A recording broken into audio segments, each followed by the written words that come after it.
भाउज नमस्कार। नमस्कार। आज आपण हमको डाकी मटन खुआइबा पई। मटन छड़ा आपन को आउ को को आइटम आपन को भल से तैयारी करी आसे? मते वेज आइटम बहुत भल तैयारी करी आसे। मो पिला मानन को पनीर बहुत पसंद, से माने पनीर खाती किंतु मो हस्बैंड को बेसी पसंद मटन। अर्पिता भाउज हांडीशाल को आमे निश्चित जीवा आउ देखिबा अर्पिता भाउज किपरि भाबरे मटन तैयारी करछंती। एले त रोसे आरंभ करंतु। एबे आमे मटन बनैबा पई मु नेछि 1.5 केजी मटन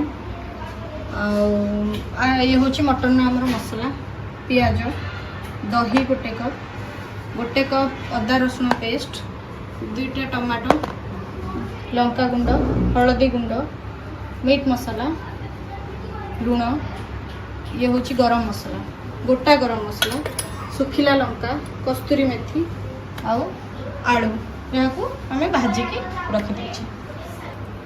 एबे हमें मिसई दबा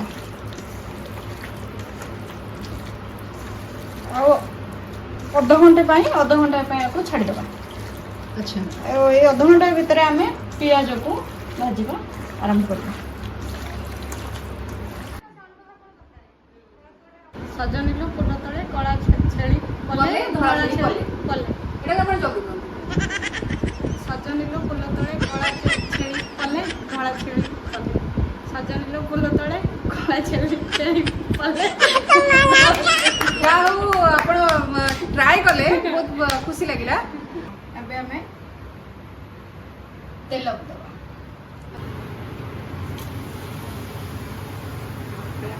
तेजपत्र पकेले तापर हमें गोटा गरम मसला पकेबा।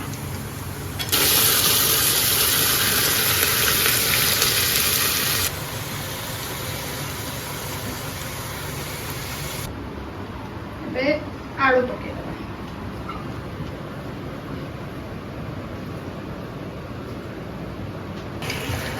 भाउज रज तो अल्प दिन रहा रज कौन प्लानिंग अच्छी? रजरे तो हमारा मुख्य होची पोड़ पिठा। अच्छा पोड़ पिठा पोड़ पिठा आप जानते नहीं ताहले मते आप डाकी मु आउथरे आसी पोड़ पिठा निश्चित भाव शिखिबा बोले जो केमि पोड़ पिठा हुए। निश्चित एबे टमाटो पके देबा। अच्छा टमाटो एकदम सुंदर देखा जाती बढ़िया से आप काटी चलबे। धन्यवाद।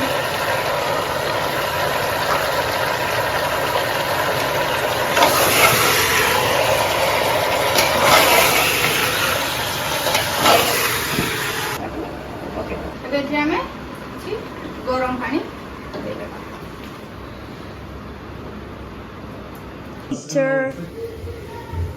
एबे तो हमरो आधा घंटा हे जाई छी हमें खोली की एबे हे जाई छी ना नहीं वासना भी एकदम जबरदस्त आछी।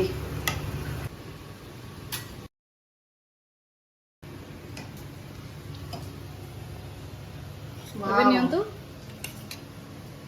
टेस्ट करी कोन केमिति हे छी।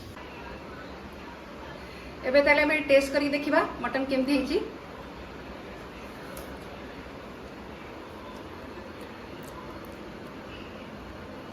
रियली मटन टा बहुत ही टेस्टी हेची।